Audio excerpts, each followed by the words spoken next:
কালিয়াচকে কেলেঙ্কারি জমে উঠেছে। সুপ্রিম কোর্ট কি বলল যে পশ্চিমবঙ্গের মতো পলিটিক্যাল পোলারাইজেশন আর ভারতের কোথাও নেই। অর্থাৎ পশ্চিমবঙ্গের লোকেরা একটা ছোটোখাটো জিনিস নিয়েও যা পলিটিক্স করে তা রিয়েলি আনবিলিভেবল। মানে আমরা এতদিন যে জিনিসটা চায়ের আড্ডায় বলতাম, সুপ্রিম কোর্ট সেটাতে সিলমোহর মেরে দিল। আমি বারবার করে বলে আসছি, পশ্চিমবঙ্গের পতনের একটা অন্যতম কারণ ওভার পলিসিস পলিটিসাইজড, মানে যদি বাংলায় বলি, যেখানে সব কিছুতেই রাজনীতি দেখা হয়। মানে আমি দেখুন, সিপিএম, তৃণমূল, বিজেপি প্রত্যেকের এগেনস্টে বলি, ফরেও বলি, কিন্তু যাই বলবো তখন আমাকে লেভেল ঠেকে দেবে। মানে লোকজন লেভেলের বাইরে এখানে ভাবতেই পারে না। এই অবদানটা সিপিএমের, তৃণমূল তার যোগ্য সাথী হিসেবে সেটা কন্টিনিউ করছে। তো এবার একটা সোজা কথায় বলিস, এই যে মোফাফসেল না কি যেন একটা আহমেদ বলে যে লোকটাকে ধরা হলো আর কি, এই করা হচ্ছে যে এই ঘটনার যে মাস্টার মাইন্ড, যে মুসলমান আইনজীবীটা, সোজা কথায় সে ফুটেজ খেতে করেছে। এখন এআইএমসি, অর্থাৎ এখন বেসিক্যালি ওই আমাদের হায়দ্রাবাদের ওই মিমস পার্টিটার সে একজন সদস্য।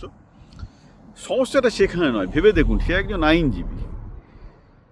যদি তার মনে হয় যে মুসলমানদের বিরুদ্ধে বঞ্চনা করা হচ্ছে, এবং আমাকে তো কালকে যখন আমি লিখেছিলাম যে এটা সবসময় ডেটা দিয়ে কোর্টে যাওয়া উচিত ছিল, অনেকে বললো দাদা কোর্টে গিয়ে আরে বাবা, কোর্টে গিয়ে না হবে কি, তুমি স্ট্রিটে গিয়ে তুমি মবক্রাসি করে, মারধর করে, জঙ্গি করে তুমি সলিউশন করবে? তাহলে তো দেশটাই ভেঙে যাবে, তাহলে তো দেশের তো কোনো সংবিধানই থাকবে না। দেশের সংবিধান বলছে যে যদি তোমার মনে হয় যে তুমি কোথাও সুবিচার পাওনি, তোমাকে কোর্টে যেতে হবে। That's the way it should be. এবার কোর্ট ঠিক নেই কি ঠিক নেই, তাহলে তো রাষ্ট্রটাই কাজ করছে না। যদি রাষ্ট্রটা কাজ না করে, তুমি যদি তার জন্য যদি গিয়ে আন্দোলন করো, করতেই পারো, কিন্তু জঙ্গি আন্দোলন করতে পারো না। জঙ্গি আন্দোলন করলে, যেটা সুপ্রিম কোর্ট যেটা বলেছে, যে অবাক হয়ে গেছে যে কী করে বিচারপতিদের এইভাবে মানে 8 ঘন্টা পর্যন্ত সেখানে পুলিশ পাঠাতে না পারে, পুরো জিনিসটা ব্রেকডাউন করবে।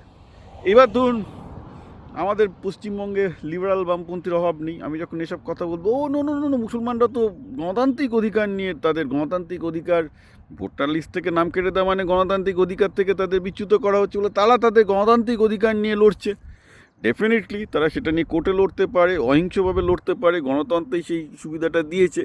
কিন্তু এইভাবে যখন জোর করে রাস্তা বন্ধ করে, অবরোধ করে, রাস্তা অবরোধ করাটা তো একটা আইনত অপরাধ। নেয়াত গণতন্ত্র বলে কিছু করে না এখানে।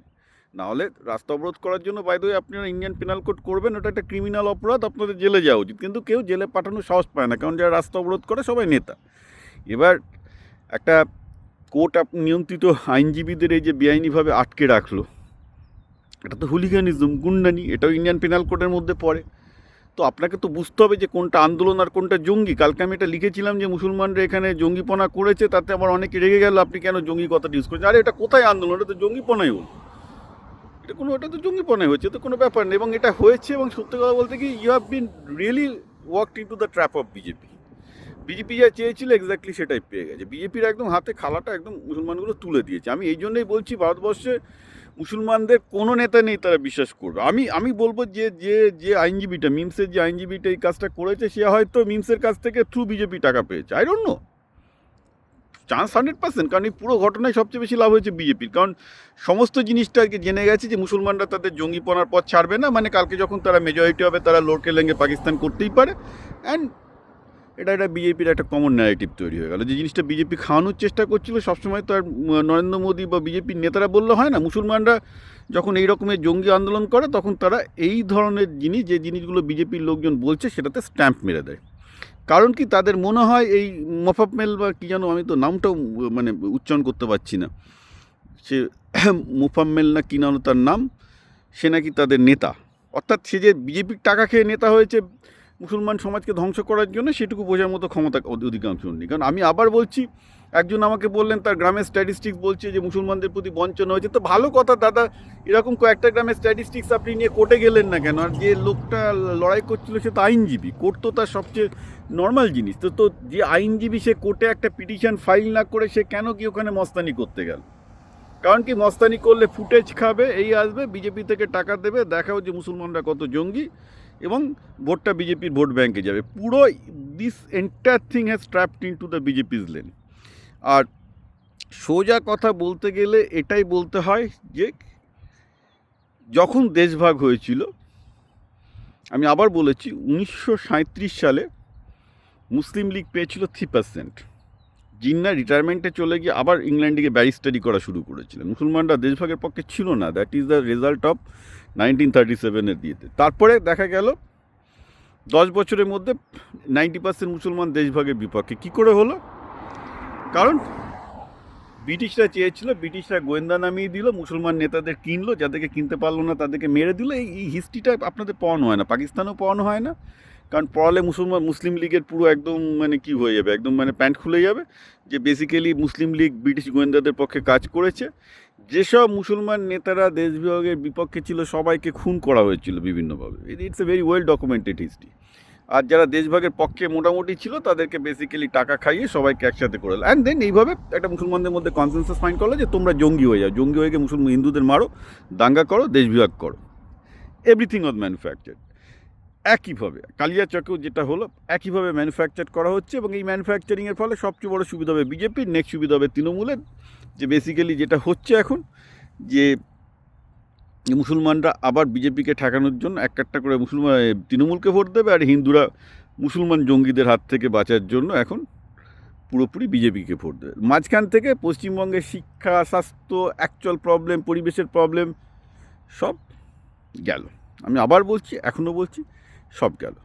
সোজা কথা, একটা ছোট্ট এরকম নাটক করে যদি পশ্চিমবঙ্গের পলিটিক্সকে সবসময় বেলাইন করে দেওয়া যায়, it's a very impossible situation. এবং কিচ্ছু করার নেই। রবীন্দ্রনাথ বলে গেছিলো যে যাকে তুমি পেছনে ফেলেছো সে তোমাকে টানবেই।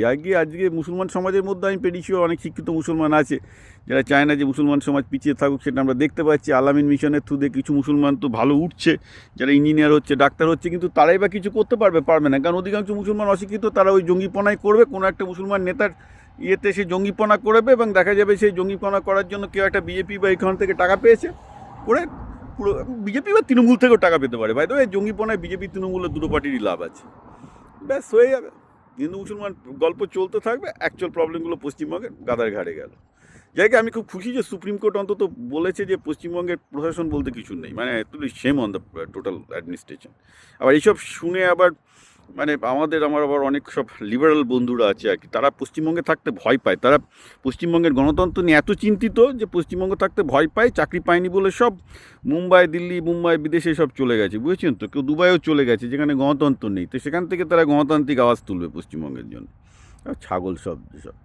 মেন প্রবলেম হচ্ছে এই হারে ভাবা জিনিসটা অতটা সহজ নয়। জিনিসটা হচ্ছে এই যে পুরো আমি যদি ভারতবর্ষের ইতিহাস দেখি, যে ইতিহাসটা আমি ইন্ট্রোটা আপনাদেরকে বারবার করে বলতে পারি, এই পশ্চিমবঙ্গের লোক শান্তিপ্রিয়, হিন্দু মুসলমান শান্তিপ্রিয়, তারা বরাবর পাশাপাশি বসবাস করতে চেয়েছে, কিন্তু খুঁচিয়ে রাজনীতি দিয়ে দুটো সম্প্রদায়ের মধ্যে বিভেদ বাড়ানো হয়েছে, রাজনীতিতে জ্বালানো হয়েছে, আর তার ফয়দা তুলেছে সবাই। সেটা সিপিএমও তুলেছে, তৃণমূলও তুলেছে, বিজেপিও তুলেছে, কংগ্রেসও তুলেছে, ভুগেছে লোকজন। আর সবচেয়ে খারাপ ব্যাপার হচ্ছে পশ্চিমবঙ্গের লোকজন কখনো ইউনিটি হয়নি, তারা ওই হিন্দু মুসলমান, বিজেপি, বিজেপি, তৃণমূল এসব করে যাবে, ফলে রাজ্যটা গাধার ঘাড়ে যাবে। কারণ আলটিমেটলি আমি যেটা পরিষ্কারভাবে দেখতে পাচ্ছি, সবাই কোনো না কোনো পার্টির তলায় গিয়ে পাচাটার চেষ্টা করছে।